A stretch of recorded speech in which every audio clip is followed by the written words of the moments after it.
Buenos días, queridos hermanos, les saludo en el amor del Señor. Es un gozo enorme poder compartir con ustedes a través de este video en la predicación de la palabra del Señor. Hoy día estamos comenzando nuestra serie de mensajes Fe en Cautiverio, reflexiones de Daniel para la iglesia de hoy. El mensaje está basado en el libro de Daniel, en el capítulo 1, los versículos 1 al 21. Lo que vamos a hacer es que vamos a dar paso a la introducción al sermón y luego de eso, en el transcurso, en el desarrollo del mismo, vamos a ir leyendo los textos. Lo ideal es que ustedes hayan leído con antelación el texto, ya sea en la noche del sábado o en la mañana del domingo, previo a la celebración de nuestro culto. Decir primero que todo que estamos frente a un libro maravilloso. Y es maravilloso porque es sencillo y difícil a la vez. Sus primeros capítulos, particularmente los primeros 6, han sido materia de predicaciones y de escuelas dominicales por años, mientras que los otros 6, la segunda mitad, han sido abono para debates históricos, teológicos y proféticos.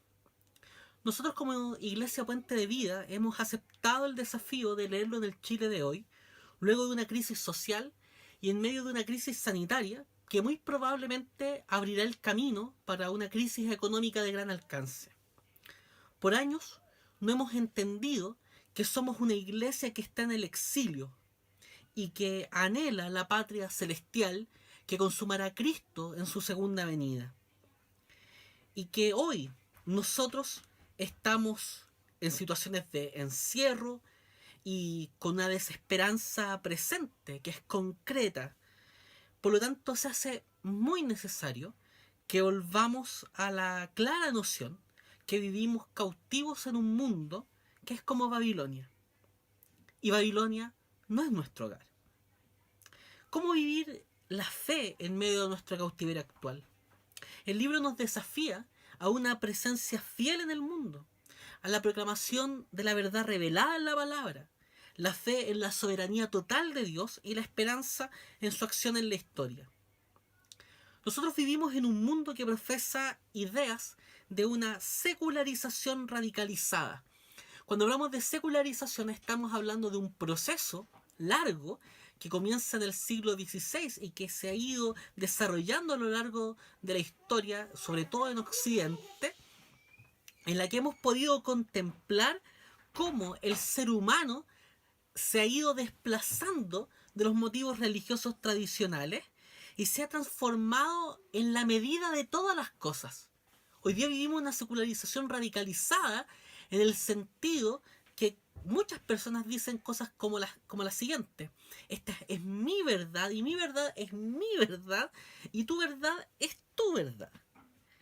Esa secularización, como hemos dicho, ha hecho que los motivos religiosos tradicionales, para decir Dios, la iglesia, sean desplazados del espacio público a una cuestión que tiene que ver solamente con lo privado. Entonces, cuando los creyentes cristianos queremos discutir respecto de lo que sucede en el mundo, muchas personas nos señalan que nuestros argumentos religiosos no tienen cabida en el espacio público. John Lennox, no John Lennon, John Lennox, doctor en matemática, profesor de la Universidad de Oxford, científico cristiano, señala en un libro titulado Contra la corriente, la inspiración de Daniel en una era de relativismo, lo siguiente: la sociedad tolera la práctica de la fe cristiana en forma de devoción privada y en los servicios de la iglesia, pero nos menosprecia cada vez más el testimonio público. Para el relativista y secularista, el testimonio público de la fe en Dios le suena mucho a extremismo proselitista y fundamentalista. Por lo tanto, lo consideran una amenaza progresiva para la estabilidad social y la libertad humana. Entonces, el libro de Daniel nos ayudará no solo a ser fieles, sino también a ser valientes a la hora de seguir proclamando las verdades de nuestra fe. Una fe que es cósmica y que es pública, pues tiene como Señor a Jesucristo, del que Pablo dijo que todo fue creado por medio de Él y para Él. Por lo tanto, no tenemos nada que esconder. Somos creyentes en un Señor que es Dios sobre todo. Este libro lleva el nombre de uno de los personajes centrales del mismo, Daniel, quien cuenta sus experiencias, las de sus amigos y otros sujetos históricos, junto con una serie de revelaciones proféticas, las que tienen tintes de literatura apocalíptica, un estilo literario que está comenzando a forjarse en la zona oriental. Los primeros 6 capítulos son una sección histórica en la que Daniel escribe su testimonio en tercera persona, actuando como un agente de la revelación divina, y en la segunda sección, también de 6 capítulos, registra sus mensajes proféticos revelados por el Señor. Esta polaridad de géneros ha hecho que la Septuaginta, la versión griega de la escritura, pusiera a Daniel entre los libros proféticos, mientras que en la Biblia hebrea fuera parte de los escritos, de los libros históricos, como les llamaríamos en nuestra forma de comprender el orden de la escritura. Y esto ha generado también otra circunstancia, que el orden del libro también tiene que ver con los destinatarios del texto. La sección escrita en arameo, una larga sección que va desde el capítulo 2, versículo 4 al capítulo 7, versículo 28, el arameo era la lengua de los babilonios, tuvo como destinatarios a sujetos de origen pagano, mientras que los otros textos escritos en hebreo enfocan su mirada en Israel y los judíos receptores de dicho mensaje. En este texto, el exilio es parte del hilo conductor, porque es difícil mantenerse leales a Dios cuando la seducción de la idolatría se hace más que patente. El cautiverio implica la vida en un lugar que ignora o que se opone a la enseñanza de la palabra de Dios. El desafío es mantener la conciencia cautiva a la palabra de Dios y no dejarse cautivar por ideas ajenas a ella.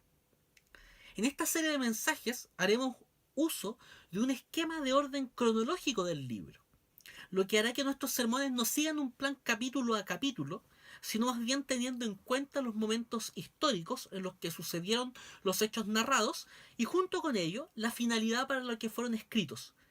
Y ahí un pequeño dato, sobre todo para quienes son intermedios y que están ausentándose de las clases. Eso reporta algo que el lenguaje se nos enseña, que tiene que ver con el contexto de enunciación, aquello que da pie o origen al texto que se escribe, como también al propósito que tuvo el autor a la hora de narrar el libro. Entonces, teniendo en cuenta ese orden cronológico, señalaremos entonces que esto está dividido en 3 partes, con el reino de Nabucodonosor, que va del capítulo 1 hasta el final del capítulo 4, la era de Nabónido y Belsasar, que va desde el capítulo 7 del 1 al 28, 8 del 1 al 27 y capítulo 5 versículos 1 al 30.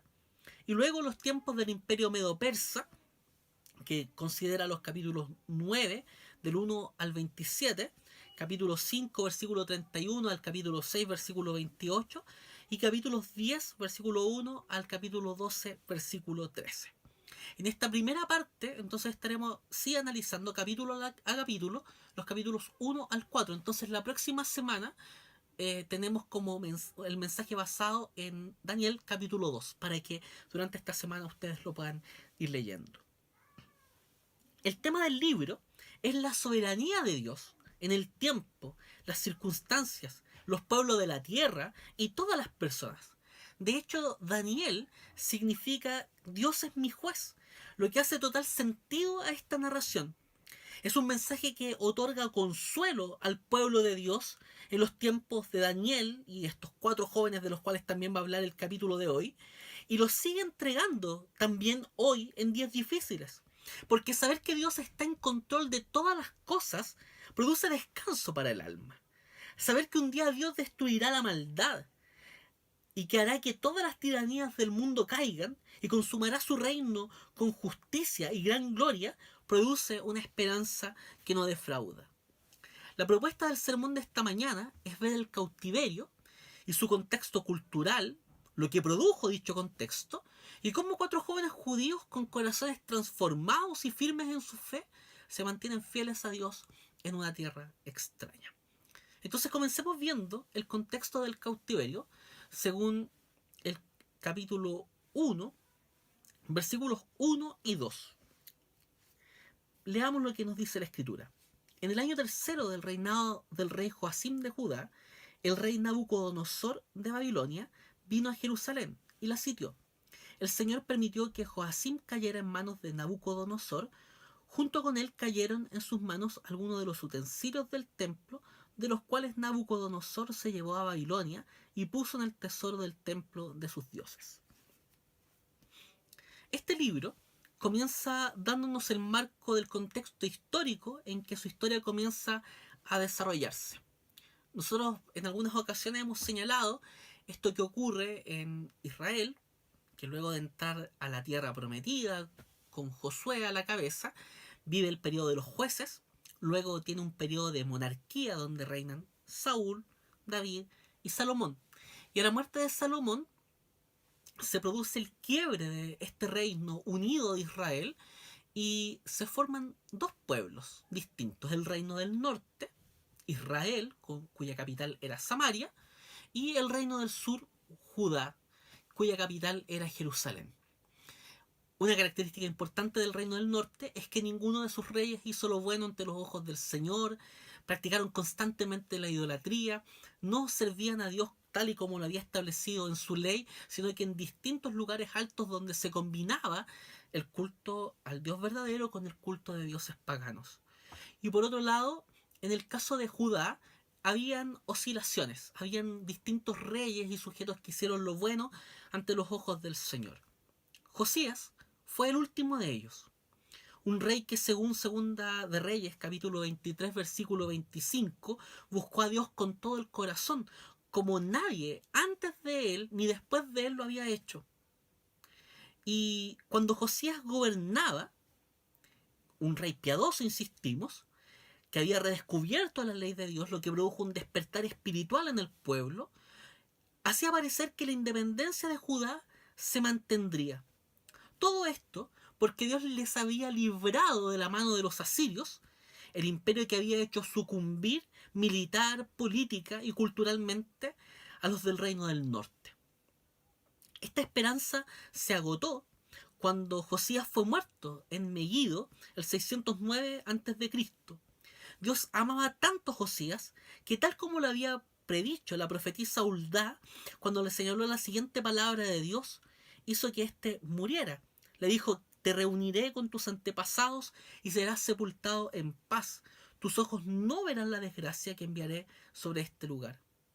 Así fue que Judá se convirtió en un súbdito de Egipto, y el faraón Necoa puso a Joacim, también llamado Eliakim, segundo hijo de Josías, como rey de Judá.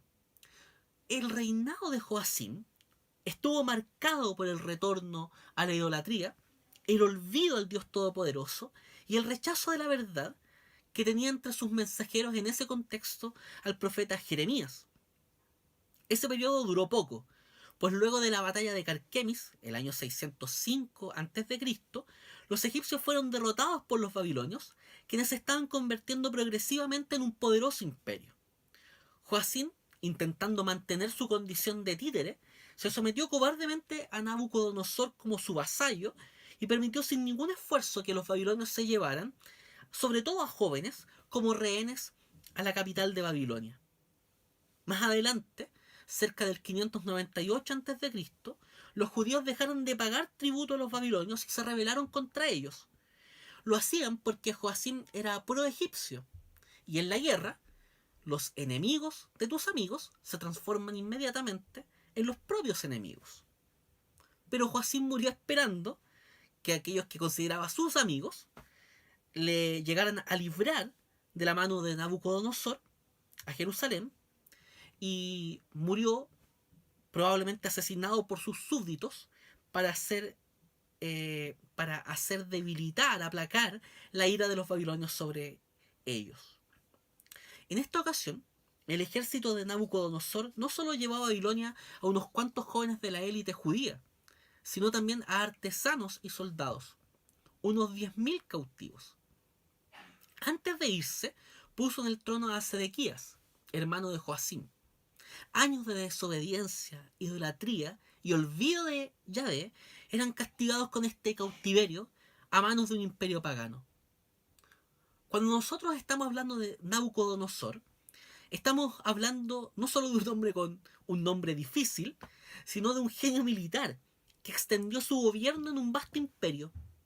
Además de eso, era un gran constructor.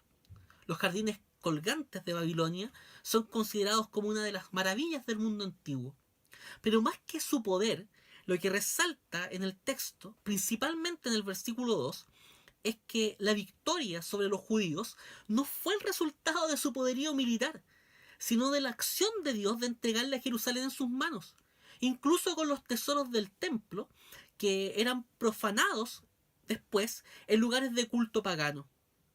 Aunque Nabucodonosor creía erróneamente que poner los tesoros del templo, del Dios Todopoderoso, en el templo de sus dioses, principalmente Marduk, era mostrar que ese Dios falso era más fuerte que Yahvé, no entendiendo que él fue simplemente un instrumento de Dios para castigar a Judá.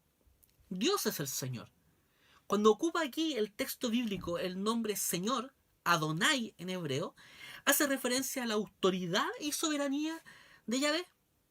Hay razones para seguir creyendo entonces, cuando todo parece desmoronarse a nuestro alrededor. Estamos frente a una acción contracultural ya en el versículo 2, en un tiempo y un espacio que creía que Nabucodonosor estaba sostenido en sus victorias por los dioses paganos. Encontrarnos con el libro de Daniel entonces nos ayuda a entender que lo que ocurre cuando el poder de los gobernantes del mundo se topa con el poder del Dios del universo. Veamos ahora los versículos 3 y 4, que dicen lo siguiente. En este caso, dice el texto, además el rey le ordenó a Aspenaz, jefe de los oficiales de su corte, que llevara a su presencia a alguno de los israelitas pertenecientes a la familia real y a la nobleza. Debían ser jóvenes apuestos y sin ningún defecto físico, que tuvieran aptitudes para aprender de todo y que actuaran con sensatez. Jóvenes sabios y aptos para el servicio en el palacio real, a los cuales Aspenaz debía enseñarles la lengua y la literatura de los babilonios. Estos versículos están poniendo de manifiesto cómo Nabucodonosor entendía la dominación imperial. Él creía que si elegía entre los pueblos dominados, judíos en este caso, él podía en este caso generar a siervos leales de la corte del rey.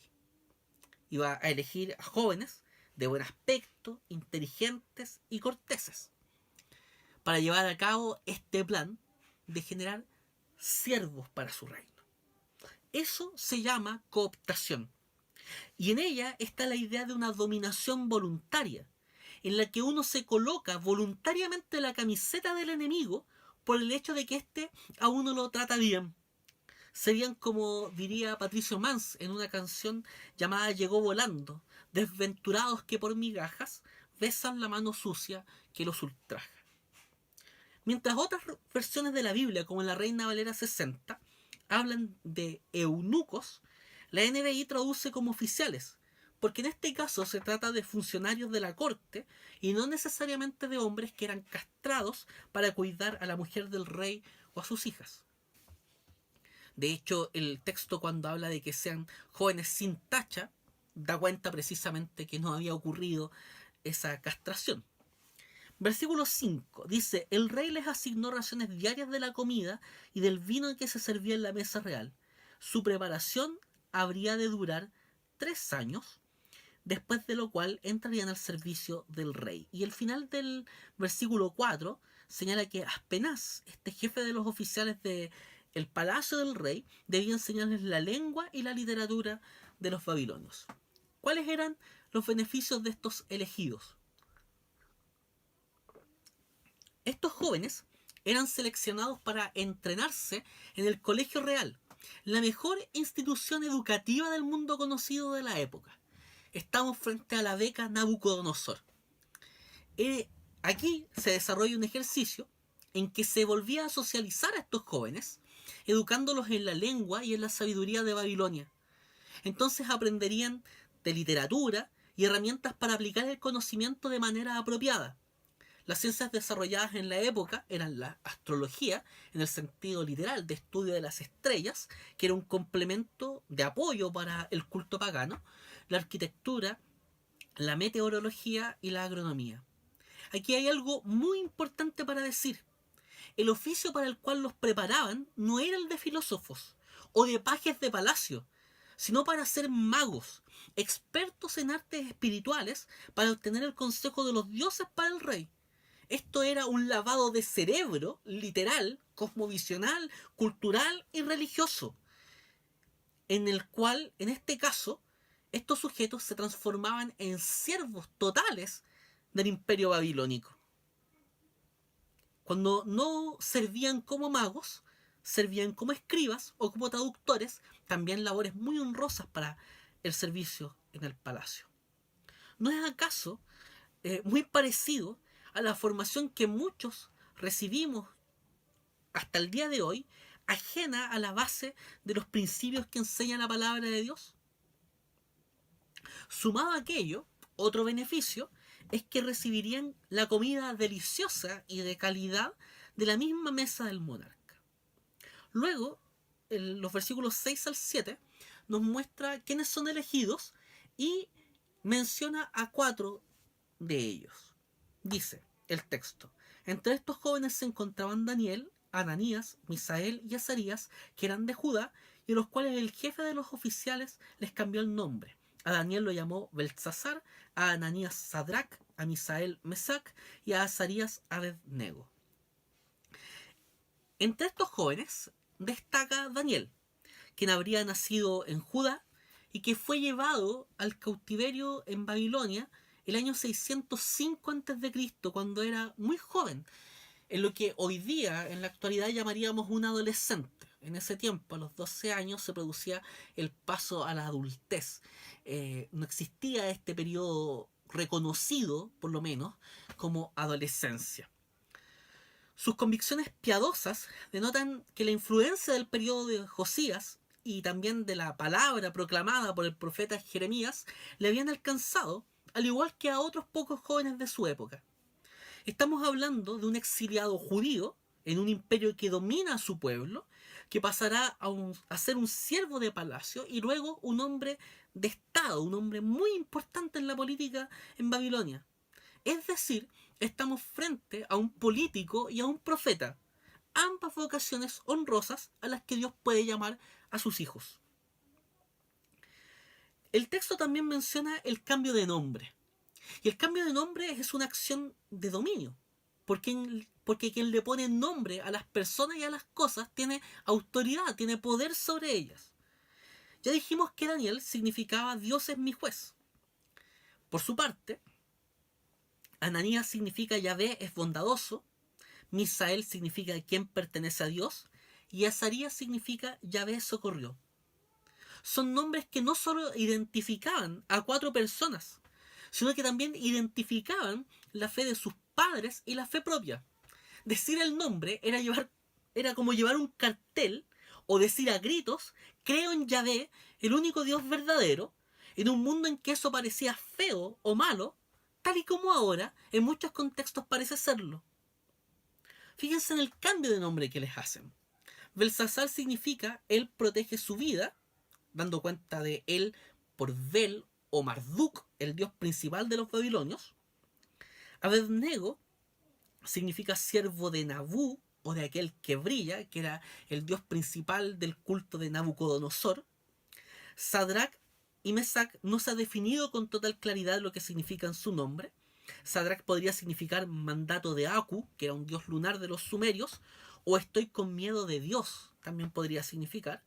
Y Mesac podría significar quién es como Aku o soy de poco valor. Esos nombres, a diferencia de sus nombres reales, reflejaban lo siguiente: el aparente dominio de los dioses paganos sobre Yahvé, y además de eso la condición miserable de quienes vivían en el exilio como súbditos de un rey extranjero. Era un acto de humillación.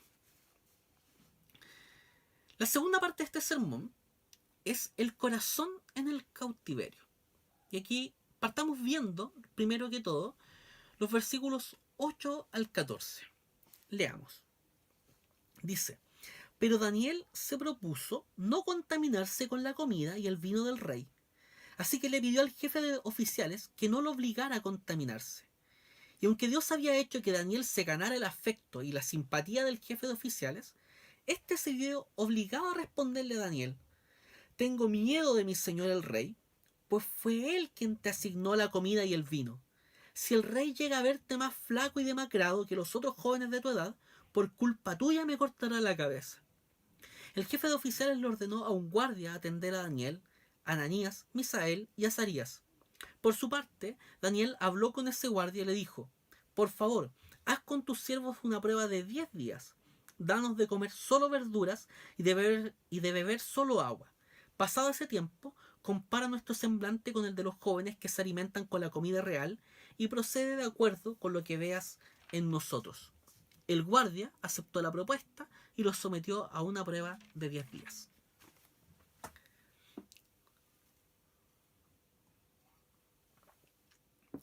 Habíamos hablado ya del beneficio de esta beca Nabucodonosor por una educación de calidad. Y ese beneficio no estuvo alejado de desafíos.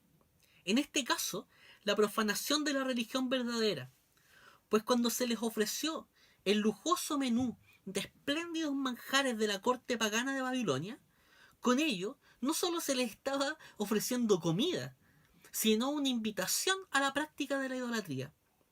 El problema no estaba ni en la comida ni en la bebida, sino en que éstas habían sido dedicadas a los ídolos.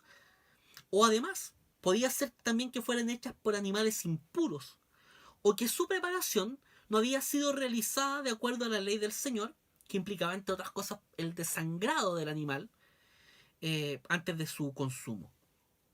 Sumado a aquello, el consumo de vino o de otras bebidas alcohólicas en el contexto del mundo pagano, o incluso de sustancias alucinógenas, estaba asociada al culto a dioses paganos en la búsqueda de un encuentro de una soberanía sobrenatural, de una sabiduría sobrenatural. Aquí estamos entonces cuando nos encontramos con esta abstención de la comida del rey, con la base de la disciplina espiritual del ayuno. Nosotros nos abstenemos de comer porque no dependemos de los alimentos, sino de Dios. Entonces este acto era alejarse de la comida del rey para acercarse a Dios.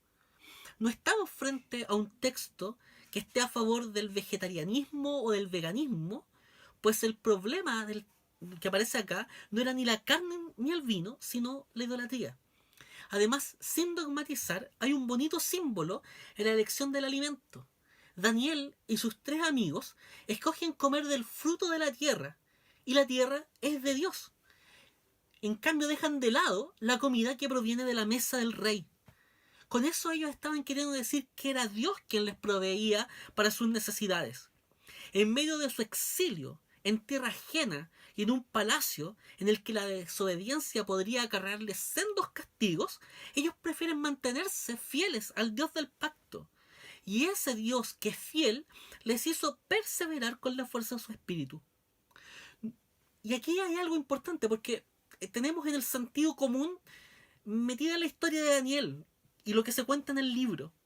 Entonces nosotros no debemos esperar ser introducidos dentro de un horno de fuego o en el foso de los leones para hacer patentes nuestras convicciones y lealtad a Dios. Eso se hace en nuestra cotidianidad, en nuestro día a día, cuando nos abstenemos de aquello que no contribuye a nuestra santificación, cuando proclamamos la verdad de la palabra de Dios y cuando actuamos con amor hacia nuestro prójimo.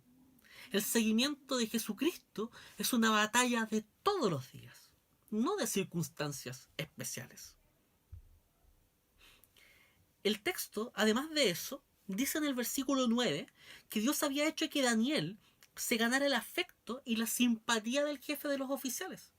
En otras palabras, se ganó su lealtad, lo que implicaba ya una relación de cercanía junto con expresiones también de compasión. Así y todo, ese importante funcionario de la corona no quiso aceptar la propuesta de Daniel, porque eso implicaba contravenir las órdenes de su superior, nada más y nada menos que Nabucodonosor, el hombre más poderoso del mundo conocido de la época, lo que le podría significar a él la muerte. Desentendiéndose de dicho asunto, asignó a un guardia o supervisor a cargo de estos jóvenes, al que Daniel le propuso una prueba de 10 días. en los que ellos comerían solo verduras o legumbres y agua. Eh, Apelo a esa traducción de las legumbres porque el texto en su original estaría dando cuenta del fruto de una semilla. Cuando Daniel acá habla de la revisión de su semblante, porque al pasar estos 10 días revisaron su semblante, no solo habla de su rostro, sino una revisión que tendría en cuenta toda la apariencia física, que en este caso denotaría un estado más saludable y vigoroso que el resto de los jóvenes que servían en el palacio. El guardia, menor en rango que el jefe de los oficiales, aceptó el desafío y comenzó la prueba. La negociación que hizo Daniel con este guardia demuestra su inteligencia y cómo él pone su inteligencia al servicio de sus convicciones y fe. La pregunta es, ¿cómo actuamos nosotros cuando eso implica nadar contra la corriente? Cuando nuestra fe, convicciones y valores son sometidos a presión por quienes nos rodean.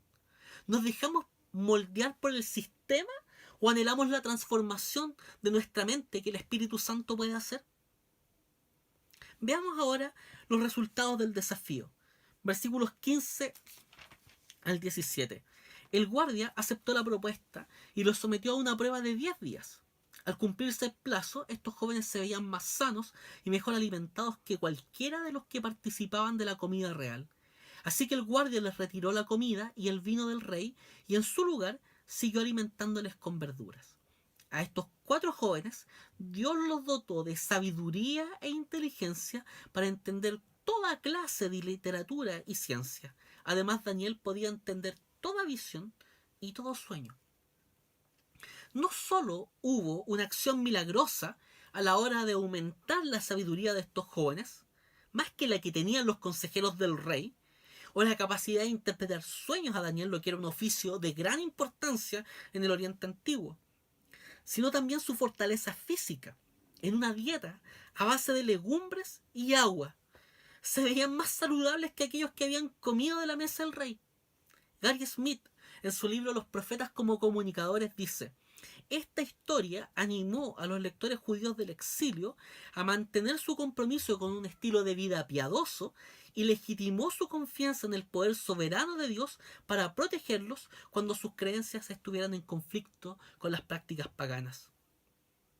Tanta fue la calidad de la educación que Daniel recibió en Babilonia y los otros jóvenes, y la capacidad que Dios le dio también de retener sus aprendizajes de buena manera, que eso quedó expresado en uno de los mejores usos del hebreo en el manuscrito, junto con la más larga sección del Antiguo Testamento escrita en arameo. Dios, que es fiel, no avergüenza a los suyos. Los sostuvo con su mano de amor y de misericordia y los hizo sobresalir. Les hizo estar en la presencia del rey todos los días. Dios usó este medio, entonces, para revelarse como el Señor soberano del universo, no solo en Jerusalén, sino que también en Babilonia. Versículos 18 al 20. Dice: cumplido el plazo fijado por el rey Nabucodonosor, y conforme a sus instrucciones, el jefe de oficiales los llevó ante su presencia. Luego de hablar el rey con Daniel, Ananías, Misael y Azarías, no encontró a nadie que los igualara, de modo que los 4 entraron a su servicio. El rey los interrogó y en todos los temas que requerían de sabiduría y discernimiento, los halló 10 veces más inteligentes que todos los magos y hechiceros de su reino. El texto dice que los 4 jóvenes fueron presentados ante Nabucodonosor, quien luego de someterlos a un riguroso examen de conocimientos, encontró que ellos estaban calificados más que sus sabios. Cuando habla de sabios está hablando aquí de magos y hechiceros. La expresión 10 veces más, literalmente 10 manos por sobre el resto, no era una medida porcentual, sino más bien una expresión que simbolizaba superioridad. Y es que el conocimiento de Daniel, Ananías, Misael y Azarías se basaba en la fe del Dios verdadero, que no solo provee de verdad, sino también de consistencia al pensamiento. Aquí hay una inversión de la historia. Al principio del capítulo se ve a los babilonios derrotando a los judíos con la fuerza. Y estos exiliados están derrotando a sus pares babilonios y de otros pueblos paganos con la razón de Dios. Y aquí permítanme decirles que las respuestas a las preguntas fundamentales de la vida no están en la pseudociencia que deja a Dios de lado, ni en las artes ocultas de brujos y agoreros con sus predicciones simplonas. Las respuestas a las preguntas fundamentales de la vida se encuentran en el Dios Todopoderoso. Como diría José Grau en su libro Las profecías de Daniel, se necesitaba una sabiduría controlada por Dios para no sucumbir ante aquel sincretismo religioso, mágico, científico. Esta sabiduría le fue concedida a Daniel. Él pudo testificar de Dios en las más altas esferas de poder y del saber de Babilonia sin contaminarse con sus supersticiones. El milagro de la vida renovada también alcanza y transforma la mente. Es muy interesante que el texto no desaprueba esta posición de los 4 jóvenes exiliados judíos en una corte extranjera. Esa posición no solo les beneficiaba a ellos, sino también a toda la comunidad cautiva en Babilonia. No solo fueron fieles, sino junto con ellos realizaron una adecuada contextualización. No pelearon con toda la cultura, pelearon con lo pecaminoso que había en la cultura. Y el versículo 21 cierra el capítulo diciendo: fue así como Daniel se quedó en Babilonia hasta el primer año del rey Ciro. La labor de Daniel como consejero en el palacio real se dio hasta el cambio de régimen. Cuando los medo-persas se transformaron en el imperio hegemónico, Daniel todavía era un funcionario real del palacio. Ciro derrotó a los babilonios el año 539 a.C. Como los años se van contando a la inversa en dicho periodo histórico, Daniel había llegado al año 605 exiliado a Babilonia. O sea, vivió 66 años en cautiverio, pero en el palacio real. Y eso marcó también un cambio de actitud respecto a la vida en Babilonia, porque ellos se entendieron ya no viviendo solo en un exilio, sino en la diáspora, en la dispersión, pero trabajando para el bienestar del lugar donde les había tocado vivir. ¿Por qué hablamos del corazón en esta segunda sección de la predicación? Porque en el versículo 8, en una traducción más literal como la de la Reina Valera 60, se dice que Daniel propuso en su corazón no contaminarse. Esa idea de proponer en el corazón era un modismo que daba cuenta de que Daniel había establecido, había hecho firme en su corazón una determinación. Estamos hablando de algo más que un impulso emocional. Estamos frente a una decisión, a un acto de la voluntad que tiene como base la espiritualidad. Daniel actuó según lo señalado años después por Pedro en su primera carta, en el capítulo 3, en los versículos 14 al 16. Dichosos si sufren por la causa de la justicia. No teman lo que ellos temen, ni se dejen asustar. Más bien honren en su corazón a Cristo como Señor. Estén siempre preparados para responder a todo el que les pida razón de la esperanza que hay en ustedes. Pero háganlo con gentileza y respeto, manteniendo la conciencia limpia para que los que hablan mal de la buena conducta de ustedes en Cristo se avergüencen de sus calumnias. Entonces Daniel y sus 3 amigos guardaron sus conciencias limpias, se mantuvieron puros en la enseñanza de la ley del Señor, pero a su vez también fueron amables, de tal manera que la gente no pudo dudar de su buen testimonio. El corazón en la Biblia es el órgano espiritual que incluye el intelecto, las emociones y la voluntad, presentando al ser humano en su naturaleza integral. El corazón viene a ser el centro de la vida religiosa, el centro religioso de la vida, como diría Hermann Dooyeweerd. Eso es lo que dota de coherencia a todos los aspectos de ella. De aquí nace un principio reformado fundamental. Todo es espiritual. Por eso, nuestro corazón renovado por el Espíritu Santo, dejando de ser un corazón de piedra y pasando a ser un corazón de carne por la obra del Espíritu Santo, debe ser cuidado, porque en ello se juega la vida. Sobre toda cosa guardada, dice el proverbista, guarda tu corazón, porque de él mana la vida. como diría Timothy Keller, explicando este pasaje de la Escritura: lo que el corazón más ama y lo que más confía, la mente lo encuentra razonable, las emociones lo desean y la voluntad lo considera factible. ¿Por qué razón? Porque somos lo que amamos. Entonces, lo que adoramos se transforma, en este caso, en nuestro Dios. Si adoramos al Dios verdadero, eso se traduce en un intelecto, en emociones y en una voluntad renovada por el poder del Espíritu Santo. El tema de la cosmovisión entonces no tiene que ver solo con pensamiento, sino también con devoción. Como dirá Pablo a los hermanos de Corinto en su segunda carta: pues aunque vivimos en el mundo, no libramos batallas como lo hace el mundo. Las armas con que luchamos no son del mundo, sino que tienen el poder divino para derribar fortalezas. Destruimos argumentos y toda altivez que se levanta contra el conocimiento de Dios, y llevamos cautivo todo pensamiento para que se someta a Cristo.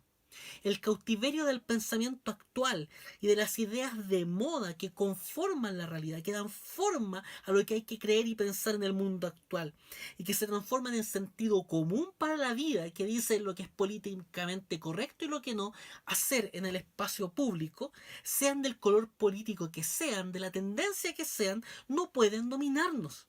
Quien debe dominar nuestra mente es el Señor. Entonces, para que nuestra mente esté cautiva por Dios y no sea cautivada por las ideas del mundo actual, debemos ser amados por Él y abrazados por Jesucristo.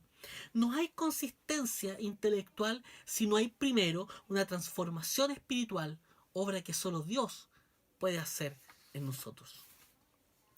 Para reflexionar y practicar. A la luz del texto bíblico, Daniel no había sido culpable de los pecados que hicieron que Dios castigara a su pueblo.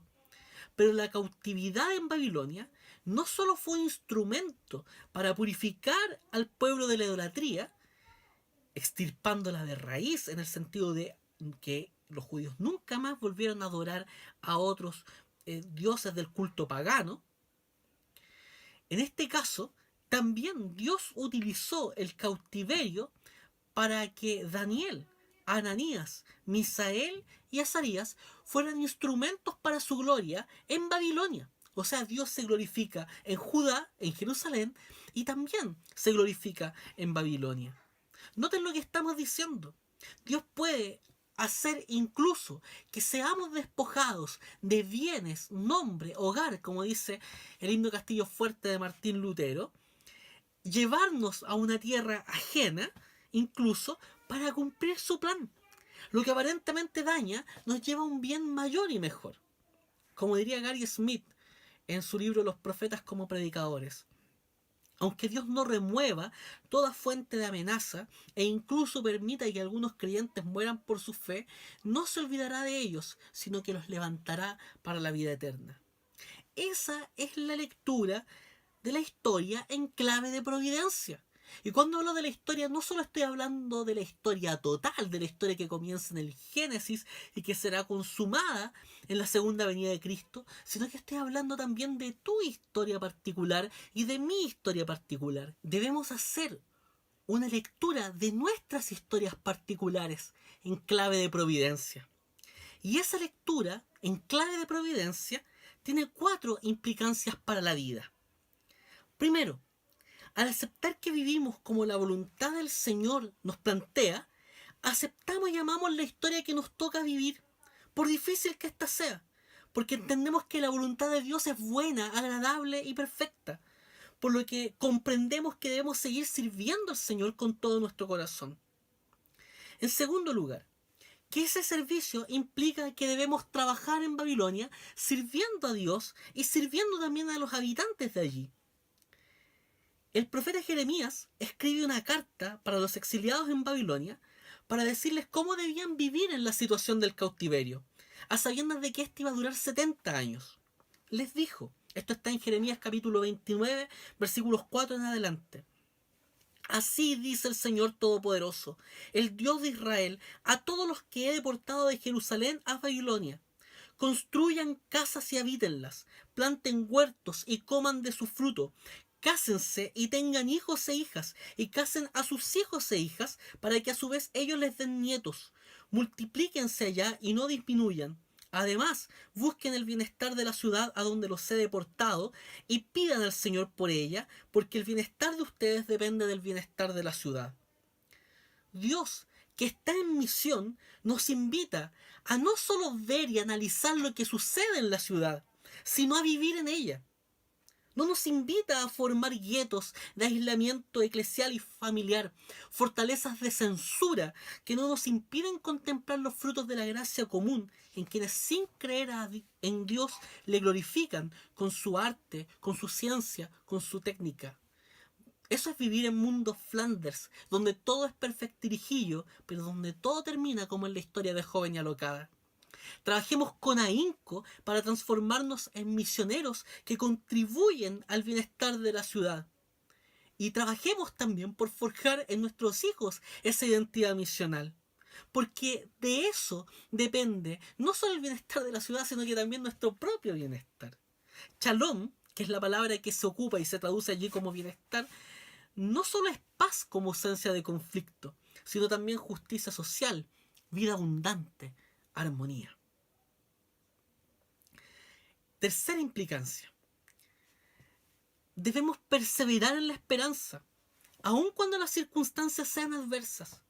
La carta de Jeremías continúa más adelante y en ella dice, y leo ahora del versículo 11 al 13, porque yo sé muy bien los planes que tengo para ustedes, afirma el Señor, planes de bienestar y no de calamidad, a fin de darles un futuro y una esperanza. Entonces ustedes me invocarán y vendrán a suplicarme y yo los escucharé, me buscarán y me encontrarán cuando me busquen de todo corazón. El pueblo de Dios por años se había olvidado del Señor, practicando la idolatría y la injusticia, tapándola con un culto aparente, superficial. Falsos profetas auguraron un falso futuro y esperanza, en una paz que nunca llegaría. Mientras Jeremías les decía de manera impopular que la justicia de Dios se manifestaría en que un pueblo pagano vendría y les asolaría y llevaría varios de ellos deportados. Eso ocurrió con Babilonia. Y cuando eso sucedió, los falsos profetas se acomodaron su mensaje y dijeron que el cautiverio no iba a durar más que 2 años. Jeremías dijo que no serían 2 años, sino 70, y así fue. La pregunta es, ¿se puede tener esperanza en Babilonia? ¿Se puede tener acaso esperanza en el lugar que es símbolo de todos los reinos, imperios y gobiernos idolátricos, injustos, tiránicos? Tanto así que Babilonia es ocupada como símbolo en el Apocalipsis para representar al reino del anticristo, la gran Babilonia. ¿Acaso es posible tener esperanza allí? Solo es posible tener esperanza en un lugar como ese si el Dios de la vida actúa en favor de su pueblo. La pregunta es, ¿se puede tener un futuro y una esperanza en el Chile de hoy? Claro que se puede. Pero esa esperanza y ese futuro no están ni en el gobierno, ni en la clase política civil, ni en los militares, ni en la primera línea. No está en lo que las élites puedan hacer o en lo que la calle pueda hacer. El futuro y la esperanza no está en que los evangélicos votemos por el apruebo o por el rechazo, aunque esas opiniones respecto de una nueva constitución sean legítimas. Nuestro futuro y nuestra esperanza están en Cristo Jesús, en nada ni nadie más. Vivir pensando que podemos encontrar futuro y esperanza en personas y en cosas es meter las manos en la arcilla para levantar ídolos con apariencia de verdad o de piedad. En el exilio de peregrinos y extranjeros que somos, anhelamos el hogar verdadero, el que aquel que puede hacer nuevas todas las cosas construirá. Mientras nosotros vivimos trabajando y produciendo bienestar para nuestro prójimo y para nosotros, pero con los ojos y el corazón puestos donde se debe, en Cristo, en nuestro Señor.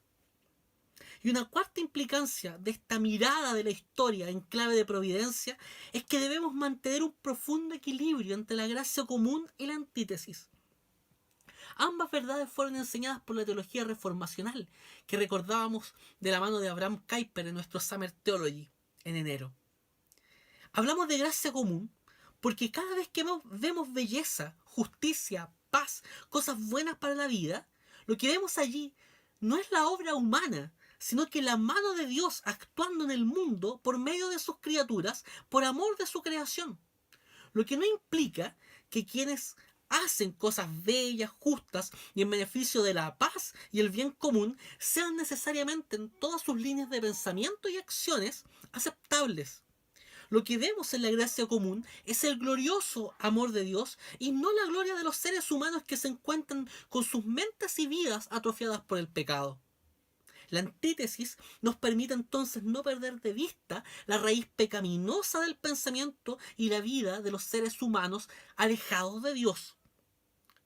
Entonces, ese equilibrio entre la gracia común y la antítesis nos permite comprender las cosas que están en el mundo, que nosotros podemos asumir porque se condicen con lo que la palabra de Dios enseña, aquellas cosas que están a nuestro alrededor, que podemos y debemos modificar como extensión del reino de Dios, que es justicia, paz y alegría en el Espíritu Santo, y aquellas cosas que debemos rechazar, porque de plano son pecaminosas y no contribuyen en nuestra santificación, y que producen daño para la vida propia y la de otros, y que en estricto rigor nos terminan separando de Dios.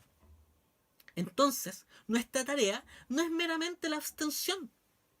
Daniel, Ananías, Misael y Azarías no tuvieron otra opción con respecto a la comida sino abstenerse. Como también nosotros, en muchas ocasiones, no tenemos otra opción que la medida radical de cortar la mano que nos hace caer. Pero a veces podremos no abstenernos y podremos no protestar ni pelear contra todo y todos. Para eso necesitamos aprender a leer. Aprendamos de las ciencias de la naturaleza, aprendamos de las ciencias de la sociedad, aprendamos literatura y lingüística, aprendamos también matemáticas, aunque sean el lado oscuro de la fuerza. Aprendamos de las artes con toda su variedad y un largo etcétera. Nada más ajeno para la teología reformada que producir índices de lecturas prohibidas como lo hacía la Inquisición. Pero para leer de todo, debemos primero empaparnos de la palabra de Dios, conocerla, amarla, manejarla con destreza como la espada que es, de tal manera que la Biblia produzca el marco de comprensión de la realidad, de todo aquello que sucede a nuestro alrededor. Los 4 muchachos judíos dejaron de comer, pero no dejaron de recibir la educación babilónica, aunque estuviese manchada por el paganismo. Pero para sobrevivir al paganismo del cautiverio, hay que tener cautiva la conciencia a Cristo y a su palabra. Otra cosa que quiero permitirme decir a modo de reflexión, producto de lo que hemos leído, es que el apóstol Pablo le dice a Timoteo, su hijo espiritual, que nadie te menosprecia por ser joven. Al contrario, que los creyentes vean en ti un ejemplo a seguir en la manera de hablar, en la conducta y en amor, fe y pureza. Claramente, eso calza en el testimonio de estos 4 jóvenes. Siendo muy probablemente lo que hoy día llamaríamos adolescentes, ellos reportan una madurez y una gracia aplicada a la vida enormes. Están dispuestos a mantener sus convicciones con firmeza, pero sin ser desagradables ni pesados, pues se ganaron el respeto, el favor y la simpatía de quienes les rodeaban. Y es que el testimonio de la verdad no puede estar lejos del amor. Eso nos deja una importante lección para todos, y especialmente para nuestros jóvenes e intermedios. Este, queridos, es el tiempo de la madurez. Es el tiempo de aprender para vivir. Nadie debe menospreciarles por ser jóvenes, pues el respeto se presupone. Todos debemos ser respetados. Pero ser respetables, vale decir, la condición de facilitar el respeto en los demás, es una actitud, es una cualidad que es difícil de lograr, que se tiene que trabajar. Ser ejemplo es un desafío que no te pone ningún hombre o mujer, sino una tarea que te está poniendo la Escritura.